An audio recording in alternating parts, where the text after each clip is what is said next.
Tonsillitis basically बच्चों में और यंग एडल्ट्स में सबसे ज़्यादा कॉमन होता है। Basically it involves the tonsils. तो एक क्वेश्चन ये होता है कि इसका ट्रीटमेंट क्या है। तो ट्रीटमेंट बेसिकली हम मेडिकल मैनेजमेंट भी कर सकते हैं और सर्जरी भी कर सकते हैं। मेडिकल मैनेजमेंट में बेसिकली हम लोग बेटाडीन गार्गल्स और गले में खराश होने के लिए सिम्टोमेटिक ट्रीटमेंट दिया जाता है।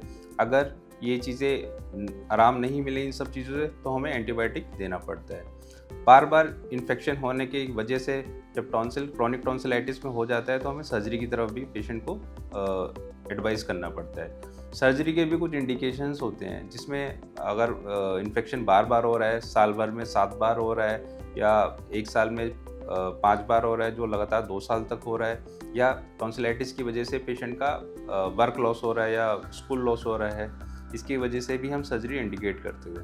दूसरे सर्जरी के इंडिकेशन ये होते हैं कि मरीज़ को खाना पीना निकलने में दिक्कत हो रही है, या उसकी स्पीच में प्रॉब्लम हो रही है, या उसकी वजह से उसको सांस लेने में दिक्कत हो रही है। कई बार ऐसा होता है कि टॉन्सिल और एडिनोइड की वजह से मरीज़ को रात को मुंह खोल के सोने की आदत होती है, उसकी वजह से उसकी ग्रोथ हैम्पर्ड होती है, तो हमें सर्जरी भी एडवाइजेबल होती है।